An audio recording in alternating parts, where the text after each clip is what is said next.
Where there is a hope there is a way, ये तो आपने बहुत बार सुना है।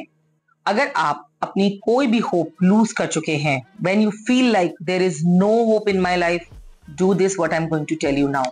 जी हाँ, मैं ये वीडियो इसलिए बना रही हूँ, बहुत सारे लोग छोटी छोटी बातों से निराश होकर हिम्मत हार जाते हैं, चीजों के लिए एफर्ट करना बंद कर देते हैं, अपनी पूरी डायरेक्शन बदल लेते हैं और फिर उसमें खुश नहीं रहते हैं। Please, this is the point, जहां से आपने हारना शुरू किया वहां पर उसे छोड़ने का टाइम नहीं है। उस हार को हाथ में लेकर पूरी मेहनत के साथ, पूरे दम के साथ दोबारा आगे बढ़ने का टाइम होता है। इसे समझने के लिए मैं आपको कुछ सपोर्टिंग पॉइंट्स देती हूँ, इन्हें फॉलो कीजिएगा। You will see the difference in your life. अगर आपको लगता है कि अब आप किसी चीज की होप खो चुके हैं, प्लीज डू दिस। आशा जो होती है वो किसी की भी लाइफ को जीने का एक सहारा होती है। अगर हमारी लाइफ में कोई होप ही ना हो तो हमें लाइफ में कोई मीनिंग ही नहीं दिखाई देगा। हम कभी कभी ट्रैवल पे जा रहे हैं तो एक्साइटेड होते हैं, हम पढ़ाई में अगर बहुत इंटरेस्ट रखते हैं तो एक नई बुक के पब्लिश होने का इंतजार करते हैं, so we have a hope for it. हमें एक नई जॉब मिलने वाली है, उसमें हमें कितना अच्छा पैकेज मिलेगा, कितना अच्छा जॉब प्रोफाइल मिलेगा, पोजीशन मिलेगी, हम एक्साइटेड होते हैं and we have a hope of doing better. लेकिन कभी कभी ऐसा होता है कि कुछ सिचुएशंस हमें फेलियर ज्यादा मिलता है और उनमें हम अपनी होप को खो देते हैं। उससे हमें कैसे फाइट करके आगे बढ़ना है, क्योंकि फेलियर जो होता है वो एक माइलस्टोन हो सकता है जहां पर आप थोड़ी देर के लिए रुक जाते हैं, रिव्यू करते हैं, रास्ता चेक करते हैं कि सही रास्ते पे हैं या नहीं, और फिर पूरे दम के साथ, पूरे जोश के साथ आप आगे बढ़ते हैं। और एक ह्यूमन बीइंग को यही करना चाहिए। हम सबसे ज्यादा निराश हो जाते हैं जब हम बार बार उठ खड़े होते हैं और बार बार गिर जाते हैं। 2-3 एफर्ट के बाद हम बोलते हैं बॉस अपने से तो हो नहीं पाएगा, हो गया, बस खत्म, ओवर। लेकिन वो ओवर नहीं है। जब रास्ता बचा हुआ है तो आपकी मंजिल भी बॉस वहीं की वहीं है, सिर्फ आप लड़खड़ा रहे हैं। तो आपको लड़खड़ाना रोकना होगा अपने आप को। कैसे रोकेंगे? अपने डिटर्मिनेशन से, मेहनत से, हिम्मत से एंड होप को जाने नहीं देना है। आपको निराशा को लेट गो करना है, लेकिन आपको अपनी होप बचाकर रखनी है। उसके लिए सिर्फ आपको क्या करना है? न्यू स्ट्रैटेजीज प्लान करनी है, नए तरीके निकालने हैं। उन प्रॉब्लम्स को अगर किसी और ने फेस किया है तो जाकर उससे बात कीजिए, उससे उसके एक्सपीरियंसेस सुनिए, कैसे उसने कम बैक किया। कितनी बार आपने देखा होगा फिल्म इंडस्ट्री में बहुत सारे मूवीज नहीं चलती हैं, एक हद तक, एक लॉन्गर टाइम तक कोई भी एक्टर या एक्ट्रेस बेटर परफॉर्म नहीं कर पाता, या उनकी स्टोरी चलनी, हो सकता है उनकी एक्टिंग बहुत अच्छी है, उनकी मूवीज नहीं चलती हैं। लेकिन कई बार ऐसा होता है कि आफ्टर इवन 10 ईयर्स वो कमबैक हमें दिखाई देता है। मैं आपको एग्जांपल दूंगी अमिताभ बच्चन का। उनकी मूवीज कितनी फेमस हुआ करती थी, लेकिन बीच में एक ऐसा टाइम आया था जब many of his movies were not working. I think वो 80s या 90s का कोई टाइम था, आप चेक कर लीजिएगा गूगल पे। उस समय पे भी still he did not leave working. And then उसके बाद उन्होंने एक मूवी की जिसमें उन्होंने कम बैक किया, लोगों ने उनकी एक्टिंग भी पसंद की, उनके रोल को लाइक किया, and then again he did not look back. Kaun Banega करोड़पति जैसा शो हो या एक से एक मूवीज में उनकी डिमांड हो, एवरीवेयर ही वाज सक्सेसफुल। तो अगर आप उनसे सीखना चाहें तो उनके लाइफ एक्सपीरियंसेस से भी सीख सकते हैं कि फेलियर जो होता है वो एक टाइम पॉज होता है, लेकिन वो सब कुछ नहीं होता। लाइफ में कम बैक करना बहुत आसान है अगर आप चाहें। लाइफ में होप रखने का सबसे बड़ा तरीका मैं आपको बताऊं, जो आपके पास है आप उस पर फोकस करिए, ना कि उस पर जो आपके पास नहीं है या जो आपने खो दिया है। जो खो दिया वो तो चला ही गया है, अब उसके बारे में क्या सोचना है। जो है उसे कैसे संभालना है, कैसे सहेजना है, कैसे उन रिसोर्सेज को फुल्ली अपनी पोटेंशियल बढ़ाने में यूज करना है, वो आपका फोकस होना चाहिए। वो आपको आगे लेकर जाएगा। क्योंकि जिस तरह से एक डूबती हुई नाव को एक सिर्फ हाथ से भी अगर आप तैर कर बाहर ले जाते हैं तो आप किनारे लगाने की कोशिश करते हैं, इंस्टेड ऑफ जो चप्पू आपने खो दिया है या कोई और साथी आपने खो दिया है उसके बारे में सोचेंगे तो थोड़ी देर में आप भी डूब जाएंगे। आप एक नाव को बचाने के लिए, किनारे पे लाने के लिए कोशिशें तो करेंगे ना। तो जो कुछ आपकी नाव में आपको नजर आएगा कि ये मुझे किनारे ले जा सकता है, आप उन रिसोर्सेज को यूज करेंगे। तो यूज कीजिए अपनी लाइफ के मटेरियल को, सराउंडिंग्स को, रिसोर्सेज को अपनी पोटेंशियल बढ़ाकर आगे बढ़ने में यूज कीजिए। देखिए, जो जाना था वो तो चला गया, जिस चीज को खोना था वो खो गई, जो चीज आपको नहीं मिलनी थी वो नहीं मिली। अब आप बैठकर आराम से ये सोचिए कि अब मेरे पास लाइफ में करने के लिए क्या है। आपको दिखाई देगा कुछ भी नहीं है, फिर से सोचिए, फिर लगेगा सब जगह सोच लिया, दैट्स नॉट गोना वर्क। अभी के लिए, शॉर्ट टर्म के लिए क्या कोई अपॉर्चुनिटी है? हो सकता है लॉन्ग टर्म वाली आपको पसंद ना आ रही हो, लेकिन क्या शॉर्ट टर्म के लिए कोई मेमोरी है, कोई ऐसी, शॉर्ट टर्म के लिए कोई अपॉर्चुनिटी है, कोई ऐसी जॉब है जिसमें मैं कुछ टाइम वर्क करके कुछ कमा सकता हूं और बाद में उस पैसे को यूटिलाइज करके I can fulfil my dreams.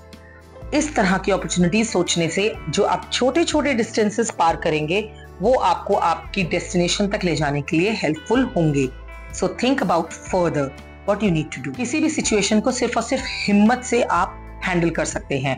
कोई भी कंडीशन या कोई भी सिचुएशन इतनी खराब नहीं होती कि आप उससे डील ना कर पाए। ये सिर्फ हमारे अंतर मन की एक उलझन होती है कि हम नहीं कर पाएंगे, हम हिम्मत नहीं जुटा पाते। जितनी जल्दी आप उस प्रॉब्लम से डील कर लेंगे उतनी जल्दी ही प्रॉब्लम से बाहर आ जाएंगी। The sooner you come to know about the problem and the sooner you start dealing with it, you will come over from that problem easily. सिर्फ अपने आप डिसाइड करने की जरूरत है। अब आप सोचेंगे सारी जिम्मेदारी मैंने आप ही को दे दी। मैं सिर्फ आपको मोटिवेट कर रही हूं ताकि आप अपने आप को मोटिवेट करें। आप बैठ के सोचिए कि ये बात तो सही है ना कि जो ताकत है वो सिर्फ हमारे अंदर है, हमारे माइंड के अंदर है। हमें अपने माइंड को ट्रेन करना है। तो जब माइंड हमें ट्रेन करता है, गवर्न करता है, तो हम भी तो माइंड पे जोर डालेंगे कि भाई कोई आइडिया दे ताकि हम अपनी लाइफ को बेटर बना सके। अब इतना कुछ तो ऑलरेडी स्पॉइल हो गया है, होप खो चुके हैं, कैसे आगे बढ़ना है समझ में नहीं आ रहा। तो होप को बांधे रखने के लिए भी आपका माइंड ही आपकी हेल्प करेगा। आपकी हिम्मत जो आपके माइंड में रहती है वो आपकी बॉडी को, आपके मन को गवर्न करेगी। उसकी वजह से आप काम कर पाएंगे। अपने नेगेटिव इमोशंस को एक पीसफुल अंडरस्टैंडिंग में चेंज कीजिए। मतलब नेगेटिविटी आती रहेगी, अब ये नहीं हो सकता, अब क्या होगा, पैसे नहीं है, स्टडी नहीं है, एजुकेशन नहीं है, डिग्री नहीं है, मैं क्या करूंगा, कैसे बढ़ूंगा। बॉस कोर्सेज ऑब्जर्व कीजिए कि इसके अलावा क्या कर सकते हैं, मनी के क्या रिसोर्सेज आप और कलेक्ट कर सकते हैं। अब कम से कम लॉस और इन्वेस्टमेंट पर आप कितना ज्यादा गेन कर सकते हैं। श्योर सिचुएशन को मान के चलिए, इतना स्टेप में लूंगा तो ये तो मेरा ठीक है, इसके बाद मैं आगे बढ़ूंगा तो थोड़ा सा रिस्क है पर बहुत ज्यादा रिस्क नहीं है, दैट कैन बी रिकवर्ड। अपनी प्रॉब्लम को पार्ट्स में डिवाइड कीजिए कि फिनेंसेस कितने लगेंगे, एफर्ट कितना लगेगा, रिसोर्सेज कितने लगेंगे, टाइम कितना लगेगा, और उसे डिवाइड करके एक एक माइलस्टोन को क्लियर कीजिए। छोटे छोटे पोर्शंस में तोड़कर सॉल्व की गई प्रॉब्लम ना बड़ी रह पाती है ना स्ट्रॉन्ग, उस पर आप इजीली जीत पा सकते हैं। अपने आसपास देखिए कि क्या रिसोर्सेज है, उन्हें जुटाइए और उनके साथ मिलकर काम करिए। मोर ओवर, आप कितना एफर्ट कर रहे हैं, क्या आपने खुद को जज किया कि आपने कितनी हिम्मत उसके अंदर रखी है, आपने कितना एफर्ट किया है। खाली आप दूसरों पे डिपेंड हो जाएंगे तो भी आपकी प्रॉब्लम सॉल्व होने वाली नहीं है। आपने खुद उसके लिए कितना काम किया है और उससे आपको कितने आउटकम्स मिले हैं अब तक। आपने 1 घंटा काम किया, आपको 15 मिनट्स का बेनिफिट हुआ, तो सिर्फ 45 मिनट्स वेस्ट हुए। अब क्यों हुए उस पर काम कीजिए और अगले 45 मिनट्स वेस्ट ना हो उसके लिए आप 30 minutes, then 45 minutes and then पूरे 60 मिनट्स पर काम करके अपने पूरे आवर को यूटिलाइज कीजिए। It is an just example. आपकी सिचुएशन जो भी है उसे पार्ट्स में तोड़कर उसके पार्ट्स पे काम कीजिए एंड जीत हासिल कीजिए। हर समय रोते रहने से कुछ नहीं होने वाला। कभी मम्मा के आगे, कभी पापा के आगे, कभी और रिलेटिव्स के आगे, कभी फ्रेंड्स के आगे वो दुखी होकर आपकी बात तो सुन लेंगे, लेकिन सोल्यूशन बॉस आप ही को निकालना है। उल्टा आप अपने इमोशन इतने ज्यादा ओवरफ्लो कर देंगे कि आपके अंदर एनर्जी नहीं बचेगी, आप और ज्यादा डिप्रेस हो जाएंगे। अपना गुस्सा निकालिए, अपने outburst is okay, but sometimes जिन पे आप बहुत ट्रस्ट करते हैं, जो पॉजिटिव लोग हैं, जो आपका ऐसा कोई ट्रू फ्रेंड है जो सिर्फ और सिर्फ आपको हिम्मत देगा, ऐसे लोगों के आगे अगर आपका इमोशनल आउटबर्स्ट होता भी है तो इट्स ओके, वो इतना हार्मफुल नहीं है। लेकिन किसी के भी आगे अगर आपका इमोशन आउटफ्लो होता है तो उसका कोई यूज नहीं है दोस्त। वो सिर्फ आपका मजाक उड़ाएंगे या फिर आपको इग्नोर करेंगे। मे बी वो नेक्स्ट टाइम आपसे मिलना ही छोड़ दे कि ये तो रोता ही रहता है, इसके साथ बैठने का कोई बेनिफिट नहीं है।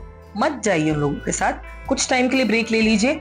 जब आप में कुछ हिम्मत हो, एनर्जी हो, जब आप अपनी सिचुएशन को अपने लेवल पे हैंडल कर पाए, तब आप बैठकर उनसे बात कीजिए। दुख में आपको बहुत कम लोग मिलेंगे, सुख में तो हर कोई आपके साथ है। सो जज the situation well and then execute according to you. Motivational speakers को सुनिए, लीडर्स जिन्होंने वंडर्स किए हैं लाइफ में उनके बारे में पढ़िए। आज इतनी सारी वीडियोस हैं जो लोग अपनी लाइफ के एग्जांपल्स पे बनाते हैं, आप उनसे सीखिए, उनसे लर्न कीजिए। किसी भी छोटे शहर से निकलकर लोग बड़े बड़े शहरों में इतने सक्सेसफुल हुए हैं, कैसे हुए हैं? क्या उनको दिक्कतें नहीं आई हैं? क्या उनके पास इतना पैसा था?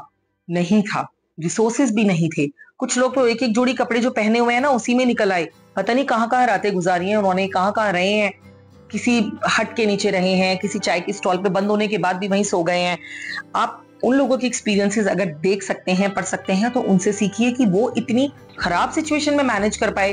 तो यार हमारे पास तो फिर भी बहुत कुछ है। आप बैठ के यूट्यूब पे वीडियो देख रहे हैं तो still you are in a safe zone boss, don't mind. But अभी भी आपके पास बहुत रिसोर्सेज एंड तरीके हैं that you can overcome from your problems. तो अपने अंदर झांकिए, आसपास देखिए, सराउंडिंग से रिसोर्सेज उठाइए, छोटे छोटे गोल्स बनाकर उनके साथ आगे बढ़िए। बॉस कोई हरा नहीं पाएगा। Work with your mind, soul and heart completely. सिर्फ और सिर्फ अपने बारे में सोचकर पॉजिटिविटी की तरफ ध्यान दीजिए। नेगेटिव तो हो चुका, अब बचा है सिर्फ पॉजिटिव। होगा तो पॉजिटिव होगा, नेगेटिव कुछ बचा ही नहीं है होने के लिए। तो जब आपके पास नेगेटिव का एक्सपीरियंस है तो अपने माइंड को, अपने हार्ट को, अपनी बॉडी को, सबको बता दीजिए कि सिर्फ और सिर्फ हिम्मत अब अच्छा करने की रखनी है, सक्सेसफुल बनने के लिए करनी है। So there is no hope, ये गलत सेंटेंस है, कंप्लीटली गलत स्टेटमेंट है। कभी ना सुनना है, पढ़ना है, ना लिखना है। सिर्फ और सिर्फ देयर इज ऑलवेज होप, ये याद रखना है। And stay hopeful and motivated, keep doing efforts मत छोड़िए। ये नहीं कि खाली वीडियो देखा और आप जाकर बैठ गए। सोचिए जो मैंने आपको बताया है उस पर आपको कैसे काम करना है। Right it down on a paper and start working right away. All the best. Thanks for watching. Subscribe to our channel.